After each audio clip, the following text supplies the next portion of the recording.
사랑하는 우리 대전명석교회 성도님들, 우리의 삶 가운데 주어지는 모든 관계들 속에서 예수 그리스도를 통해서 나는 어디에 가든지 축복의 사람, 격려의 사람, 하나님의 은혜를 흘려보내는 축복의 사람으로 살아가는 우리 모두가 될 수 있기를 간절히 소원합니다.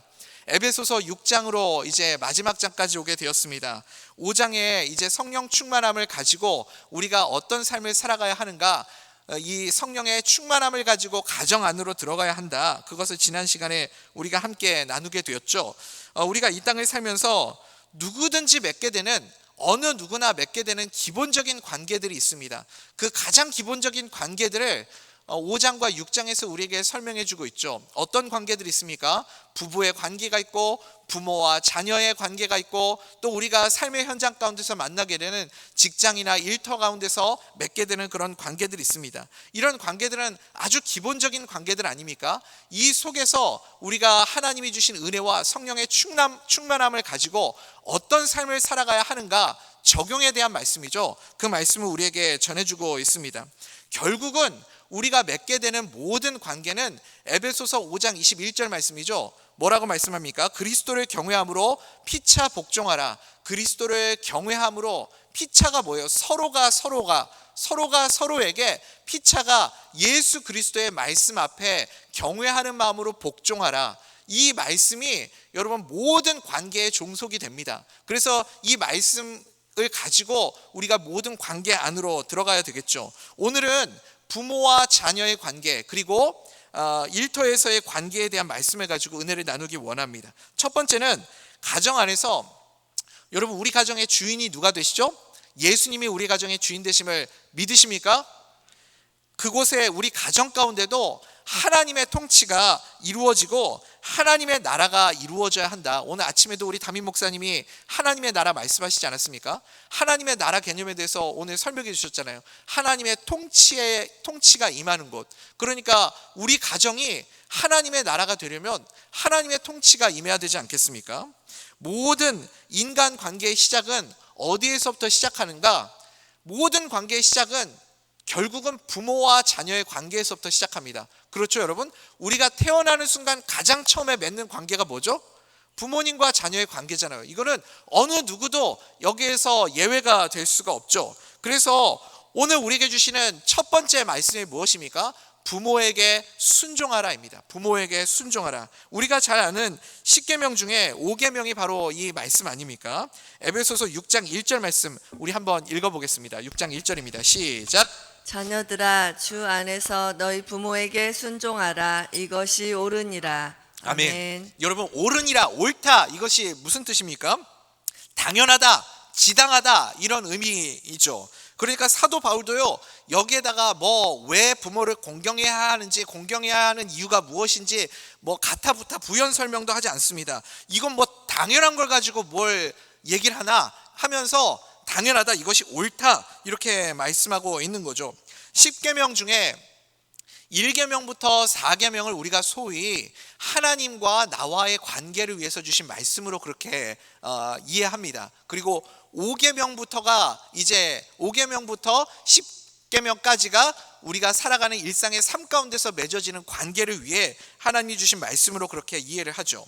하나님의 관계 다음에 인간 관계의 출발점이 무엇이냐면 부모 공경에서부터 시작된다는 거예요. 모든 관계의 시작은 어디에서부터 시작된다고요? 부모를 공경하는 것, 부모와의 관계가 회복되는 것에서부터 시작된다. 이것을 우리에게 말씀합니다. 여러분, 1계명이 뭐죠, 여러분? 1계명, 너는 나 외에는 다른 신을 내게 있게 하지 말지니라. 1계명이 이거죠. 이 1계명이 하나님과 나와의 관계를 맺게 되는 출발점이 되는 겁니다. 그러니까 이 1계명이 있기 때문에 2계명부터 4계명까지가 다 연결이 되는 겁니다. 하나님 외에 다른 신을 두면 안 되니까 우상 만들면 돼요, 안 돼요? 우상을 만들면 안 되고 다른 신들 섬기면 안 되고요. 그리고 내가 하나님 외에 다른 것을 내 삶의 대안으로 두면 안 되죠. 하나님만이 우리의 주인이 되어주셔야 되는데 내 삶에 하나님 말고 다른 대안이 있다는 것은 하나님을 모독하는 것이고 하나님의 이름을 망령되이 일컫게 되는 것입니다. 그래서 하나님과의 관계를 맺는 가장 출발점은 너는 나 외에는 다른 신을 내게 있게 하지 말지니라. 1계명부터 시작하는 거죠. 그러면 4계명은 뭐예요? 안식일을 기억하여 거룩히 지키라. 이 계명은 어떤 것을 의미합니까? 내 삶의 진정한 주인은 하나님밖에 없습니다. 나는 완전한 존재가 아닙니다. 나는 부족합니다. 나는 죄인입니다. 내 삶의 주인은 오직 하나님뿐이십니다. 이것을 인정하는 것이 4계명 아닙니까? 그렇죠, 여러분? 그래서 우리가 하나님과의 관계를 맺어가는 첫 번째 출발점이 1계명입니다. 그러면 우리가 이 땅에서 살아가는 맺게 되는 모든 관계들의 출발점은 무엇으로부터 시작하는가? 당연히 부모님과의 관계에서부터 시작된다라는 거죠. 5계명이 있기 때문에 6, 7, 8, 9, 10이 있는 것이고 5계명이 풀어져야 6, 7, 8, 9, 10까지 이어져 갈 수 있다는 거예요. 5계명에서 막히면 그 뒤에 관계들은 당연히 이루어질 수가 없겠죠. 그래서 부모와의 관계가 모든 관계의 출발점이다. 여러분 이것을 꼭 기억하시기 바랍니다. 혹시 이 시간에 이 말씀을 들으시고 부모님하고 사이가 조금 멀어지신 분들 계시다면 여러분 참 기회가 얼마나 좋습니까? 우리가 이것도 하나님의 뜻이라는 생각이 듭니다. 오늘 우리 주보에도 보니까 추석에 승리를 하기 위해서 기도회 하지 않습니까? 아침, 점심, 저녁으로 우리가 기도하는데 가족을 위해, 우리 부모님과 우리 가정의 관계를 위해, 또 자녀들과의 관계를 위해 여러분 같이 나와서 기도로 먼저 풀어낼 수 있기를 소원합니다. 그래서 이 말씀 들으시고 혹시 좀 관계가 서운하신 분들 계시다면 성령님께서 주시는 마음으로 받으시고 부모님과의 관계를 꼭 회복할 수 있게 되는 은혜가 있기를 간절히 소원합니다. 여러분 관계는 아까 피차 서로 복종하라 그랬죠.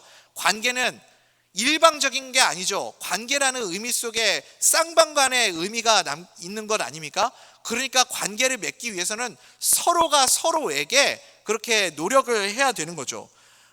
자식의 입장에서 부모를 공경하는 마음이 당연히 있어야 한다면 당연히 부모의 입장에서도 또 어떤 자세가 필요한 것 아니겠습니까? 그래야 부모와 자녀의 관계가 건강한 관계를 맺을 수 있겠죠. 자녀와의 관계를 부모 입장에서 이 자녀와의 관계를 깨트리는 것 중에 한 가지가 무엇이냐면 오늘 본문에 보니까 자녀를 노엽게 만드는 것이다 이렇게 말씀합니다. 자녀를 노엽게 만드는 것. 여러분 언제 부모가 자녀를 노엽게 만드나요? 우리 자녀들이 이렇게 어느 날 얘기를 했는데 발을 쿵쾅거리고 문을 쾅 닫고 방 안에 들어가면 여러분들은 어떻게 반응하십니까? 너 당장 나와.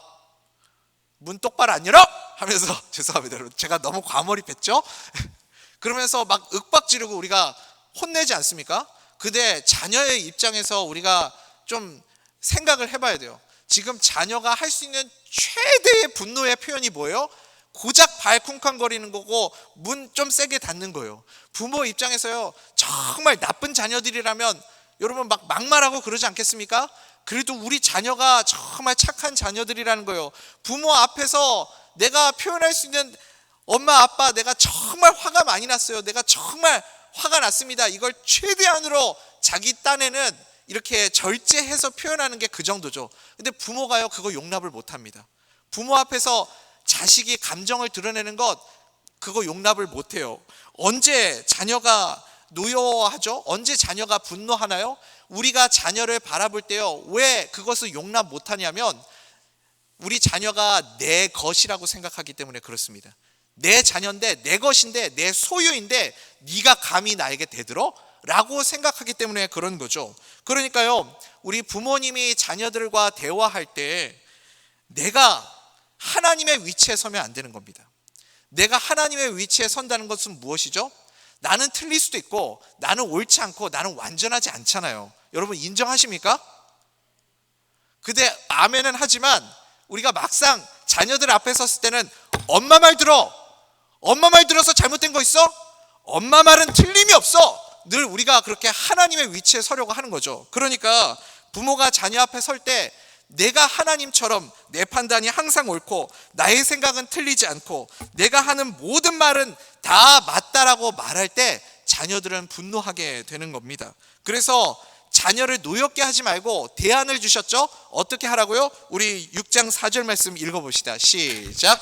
또 아비들아 너희 자녀를 노엽게 하지 말고 오직 주의 교훈과 훈계로 양육하라. 아멘. 그러니까 여러분, 자녀들 앞에서 전전긍긍하면서 끙끙 앓면서 자녀들 비유 맞춰주고 그렇게 살라는 게 아닙니다. 제가 보면요, 제 아내도요, 가끔 보면 시종도 이런 시종이 없어요. 무슨 자식한테 뭐 이렇게까지 시종을 들어주나 막 그런 생각이 들 때가 있거든요. 근데 우리 엄마들, 특히 엄마들은요 그렇게 그냥 자식들을 위해서 모든 것을 다 쏟아붓고도요, 또 나중에 가서 물어보면 뭐가 그렇게 미안한 게 많은지 맨날 미안하대요. 더 잘해주지 못해서 미안하대요. 그런 마음들이 있거든요. 여러분, 근데 우리가 자녀들에게 정말 줄 수 있는 최고의 선물은 무엇이냐면, 내가 가지고 있는 나의 경험과 나의 노하우와 인생의 지혜들이 아니라 하나님의 말씀인 것을 믿으시기 바랍니다. 그러니까 내가 가지고 있는 내 생각과 나의 뜻과 나의 잔소리로 자녀를 변화시킬 수 있다라고 여러분 생각하지 마십시오. 그것을 말할 때 자녀들은 노여워한다니까요. 하나님의 말씀을 가르치십시오. 하나님의 말씀을 가르치시고, 정말 자녀를 위해서 우리가 기대하는 바가 있다면 기도하십시오. 자녀를 위해서 기도하는 것, 그것이 최고의 선물인 것을 믿으시기 바랍니다. 그런 의미에서 추석의 승리를 하기 위한 기도에 여러분 다 같이 나오셔서 기도해 주셔야 되겠죠. 당연하게 여기면 안 된다는 거죠. 자녀들이 부모를 공경하기 위해서 노력하듯이 부모도 자녀 앞에서 그런 노력들이 필요하다는 겁니다. 그게 관계를 회복시키는 길입니다. 때로는 내가 정말 자식한테 한 소리 하고 싶고 잔소리도 좀 하고 싶고 내 뜻대로 안 될 때 화가 나고 그럴 때도 있지만, 오히려 그런 마음이 들 때 말씀으로 자녀를 양육하고 또 자녀를 위해서 기도해 주는 것, 그것이 자녀에게 오히려 더 유익하다라는 것을 여러분 기억하십시오. 오늘 부모와 자녀 그리고 일터에서 관계를 말씀할 때, 그래서 제일 중요한 키워드가 무엇이냐면 주께 하듯 하라입니다. 주께 하듯 하라. 모든 관계를 주님께 하듯 하라는 거죠. 여러분, 펜이 있으시면 한번 체크를 해보시겠어요? 우리 1절부터 9절까지 한번 쭉 보겠습니다. 1절에서 보니까 주 안에서 이렇게 써져 있죠. 1절에 주 안에서의 밑줄 그어 보십시오. 4절에 보니까 주의 교훈과 훈계로 이렇게 말씀합니다. 또 7절에도 주께 하듯, 8절에도 주께로부터, 9절에도 너희의 주, 이렇게 계속 나옵니다. 그러니까 여러분 이제 아시겠죠? 모든 관계 위에 누가 계신 거예요? 예수님이 계신 겁니다. 모든 관계 위에 예수 그리스도를 두는 겁니다. 그래서 내가 자녀를 대할 때도, 부모를 대할 때도, 직장에서 상사를 대할 때도, 또 내가 나의 부하 직원을 대할 때도, 어떠한 모든 관계 속에서도 예수님을 그 관계 위에 두고 주님께 하듯 하라라는 말씀인 거죠. 그럴 때 우리의 모든 꼬여있는 관계들이 풀어지게 된다, 이것을 우리에게 말씀합니다. 그래야 관계가 회복되는 거죠. 좀 오래된 영화인데 제가 죄송해요, 최근에 본 영화가 없어가지고 오래전 영화를 하나 좀 소개를 해드리겠습니다. 98년도, 99년도쯤 제작된 영화인데 특이하게 호주 영화예요. 에임이라는 영화가 있습니다. 이 영화에 이제 아주 오래전에 이제 그 개봉을 했었고, 지금도 가끔 제가 보면 텔레비전에서 이 영화가 종종 방영이 되는 것을 보게 됩니다. 에이미라는 영화인데 4살짜리 아이가 이제 주인공이죠. 이 에이미라는 이름을 가진 아이가, 아빠가 아주 유명한 가수예요. 락 그룹에서 보컬을 하는 아주 유명한 가수인데, 이 아빠가 공연장에서 공연을 하다가 감전당해가지고 죽는 모습을 이 딸아이가 그 공연 콘서트장 현장 바로 앞에 있다가 그 모습을 본 거죠. 그래서 그 아빠가 죽는 모습에 충격을 받아가지고 후유증으로 뭐가 왔냐면 실어증이 온 거예요. 실어증. 다 실어 그게 아니라 말을 못하게 된 겁니다. 그래서 이 말을 못하게 된 것 때문에 이 아이가 이제 엄마가 혼자 남겨져가지고 얼마나 힘들겠어요. 아이에게 말을 하게 해보려고 아무리 노력을 해도 이 아이가 아무 말을 안 하는 거죠. 반응도 없고. 유일하게 어느 순간 이 아이가 무엇에 반응하는가를 알게 됐는데, 그게 뭐냐면 노래가 나오면 이 아이가 자기도 모르게 흥얼거리고 이렇게 반응을 하는 모습을 보게 된 거예요. 그래서 이 아이가 음악이 나오고 노래가 나오면 노래 가사를 흥얼거리고 말을 하는구나, 그걸 알게 된 거죠. 근데 어느 날 이제 제가 지금 뭐 이게 영화 내용보다는 중요한 핵심이 있으니까 막 다 거두절미하고 감동은 좀 없지만 앞뒤 다 자르고 후반부로 가면 어떤 일이 벌어지냐면, 이 에이미가 이제 아버지가 돌아가시고 4년이 지났는데 8살이 됐는데 에이미가 어느 날 사라진 거예요. 그래가지고 이 에이미를 찾기 위해서 온 동네 사람들이 이 에이미를 찾기 위해서 막 찾아서 헤맵니다. 근데 거기에 이제 찾고 있는 사람들 중에는 영화 중에 나오는 스토리인데, 이제 막 에이미 가정을 힘들게 하고 막 괴롭히고 막 이렇게 하는 그런 못된 그 가게 사장님도 나오고 뭐 이렇게 여러 사람들이 있는데, 어쨌든 아이가 없어지니까 온 동네 사람들이 다 나와가지고 이 아이를 찾는 거죠. 찾으면서 사람들이 소리쳐서는 애가 반응을 안 하니까 노래만 애가 반응을 하잖아요. 그래서 다 같이 노래를 부르면서 막 이 아이를 찾아서 헤매는 모습을 보게 됩니다. 그러다가 마침내 여기저기 찾다가 어디에서 이 에이미를 찾냐면 야외 콘서트장에서 애를 찾은 거예요. 근데 거기에 이제 어떤 그룹이 나와가지고 라이브 공연을 하고 있었는데, 예전에 자기 아버지가 만들어가지고 불렀던 그 아빠의 노래를 리메이크해서 이 밴드가 노래를 부르고 있었던 거죠. 그래서 이 에이미가 거기에서 그 노래를 듣다가 아빠 하면서 말이 터져가지고 무대 위로 뛰어 올라가는 거예요. 그리고 그 에이미의 엄마도 아이를 쫓아가가지고 그 무대 위에서 아이를 끌어안고 어떻게 된 거야? 너 어디 있다가 여기까지 온 거야? 하면서 이 아이를 끌어안고 물어봤어요. 근데 그때 이 에이미가 거기서 말이 터져가지고 이야기를 하는 겁니다. 뭐라 그러냐면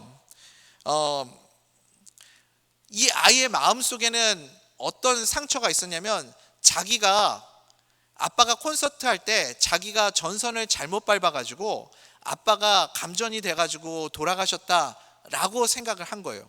자기의 실수 때문에 자기 아빠가 돌아가셨다라는 그 죄책감 때문에, 그 자책감 때문에 아이가 상처가 돼가지고 이 입을 닫아버린 거죠. 그 마음을 엄마에게 처음으로 그 자리에서 이야기를 한 거죠. 나 때문에 아빠가 돌아가셨어. 내 잘못으로 아빠가 돌아가셨어. 그 얘기를 하는데 에이미 엄마가 아이를 끌어안고 너 잘못이 아니야. 너가 잘못한 게 아니야. 너의 실수 때문에 아빠가 돌아가신 게 아니야 하면서 아이를 이렇게 위로해 주죠. 그러면서 거기에서 엄마와 딸의 관계가 회복되고 말이 터져 나오기 시작하고, 그러면서 거기에 있었던 꼬여 있었던 수많은 마을 사람들과의 관계들이 그 에이미와 엄마와의 관계가 풀어지기 시작하면서 모든 관계가 정말 신기하게 다 풀어지면서 영화가 끝이 나게 되는 거죠. 사랑하는 우리 대전명석교 성도님들, 이거 영화긴 하지만 우리의 인생의 모든 관계들도 똑같다는 생각이 듭니다. 우리도 그렇죠. 부모님과의 관계가, 자녀들과의 관계가 꼬여 있으면 모든 것이 다 묶여버립니다. 어디에서부터 우리가 이 묶여있는 관계들의 실타래를 풀어나가야 하는가? 부모와의 관계, 자녀와의 관계에서부터 이 꼬인 관계를 풀어가야 합니다. 모든 관계의 출발점은 이 부모와 자녀와의 관계죠. 오늘 이 말씀을 통해서 여러분 마음에 성령님이 주시는 감동이 있다면, 전화가 됐든 기도가 됐든 아니면 편지가 됐든 직접 찾아가시든 꼭 우리도 에이미처럼 어떤 계기로 부모님과의 관계를 꼭 풀어낼 수 있게 되기를 간절히 소원합니다. 그리고 이 아이가 4년 동안 응어리졌던 그 말이 관계가 회복되는 순간 다 풀어지지 않습니까? 말이 막혔다는 건 관계가 막혔다는 거 아닌가요? 아빠 하고 말하는 순간에 모든 것들이 다 터져 나오면서 거기에서부터 관계가 녹아져 내렸던 것처럼, 우리도 부모님과의 관계, 자녀들과의 관계를 잘 풀어내서 우리 삶에 꼬여있는 모든 관계들이 다 풀어질 수 있는 그런 은혜를 누릴 수 있기를 간절히 소원합니다. 여러분 꼭 기억하십시오. 죄책감은 누가 주는 거냐면 마귀가 주는 겁니다. 죄책감은 마귀가 주는 거예요. 이 마귀가 주는 마음, 나 때문에 우리 가정이 힘들어졌어, 내 잘못이야, 내 실수야, 내가 그때 잘못해서 이런 어려운 일이 생겼어. 여러분 그런 마음을 갖지 마십시오. 예수님 안에서, 성령 안에서 내 안에 있는 모든 묶인 마음들이 다 풀어지고 녹여질 수 있기를 간절히 소원합니다. 그래서 모든 관계가 건강해질 수 있는 우리의 신실한 대전명석교회 성도님들 믿음의 가정 다 될 수 있기를 간절히 소원합니다. 두 번째는 일터에서의 관계인데, 일터에서의 관계는 부부관계하고 참 비슷한 것 같아요. 먼저 모든 원리는 어떻게 하듯 하라 이렇게 말씀했죠. 5장 21절 말씀처럼 피차 죽게 하듯 하라, 죽게 하듯 하라, 여기에서부터 시작된다고 그랬죠. 그래서 지난 시간에 아내가 남편을 대할 때 남편을 존중하라, 존경하라 이런 말씀을 우리가 함께 나누었죠. 마음속에 아마 좀 이런 생각이 드신 분들 계실지도 모르겠어요. 목사님, 존경할 때가 있어야 존경을 하죠. 존경할 구석이 있어야 존경할 거 아닙니까? 이런 생각을 가진 분이 계실지도 모르겠습니다. 그런데 여러분, 아내가 남편을 존경하고 남편이 아내를 사랑하는 것은 권고가 아닙니다. 명령입니다. 명령이에요. 하나님의 말씀이 명령으로 우리에게 주어진 거예요. 복종하라, 존경하라, 사랑하라. 그러니까 이 명령처럼 우리의 이 하나님의 말씀을 가지고 우리가 삶의 현장으로 나아가야 한다는 거죠. 우리의 직장의 상사에게도 존경하고 복종하라 명령이기 때문에 따라가야 한다는 거예요. 여러분, 직장의 상관이 좋은 분일 수도 있지만 교회 안에서도 우리가 안 맞는 분들하고 참 이렇게 성격적으로 성향적으로 안 맞는 분들이 얼마나 많이 있습니까? 직장은 심지어 예수 믿는 이 교회도 아니고 얼마나 치열하고 그러겠어요. 제가 이렇게 성도님들 만나서 이야기를 해보면요, 다 그 얘기를 하세요. 내가 모시고 있는 직장 상사가 다 최악이에요. 다 모든 분들이 다 하는 얘기가 그거예요. 내가 만나고 내가 모시고 있는 직장 상사들이 다 최악이고 다 별로라고 그렇게 이야기를 하시는 거죠.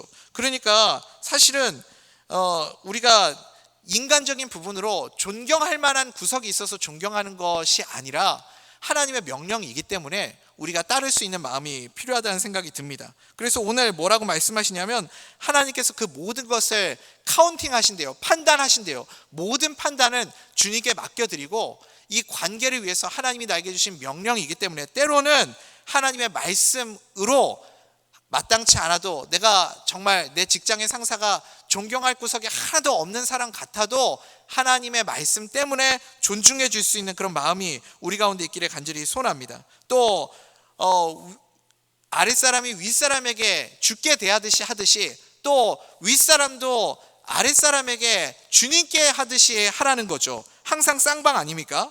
그래서 예수님을 대하듯이 할 수 있어야 합니다. 신앙에 있어서 기준은 항상 누구죠? 예수님이잖아요. 그래서 상관들은 또 이게 부모하고 자녀와의 관계하고 되게 비슷한 것 같아요.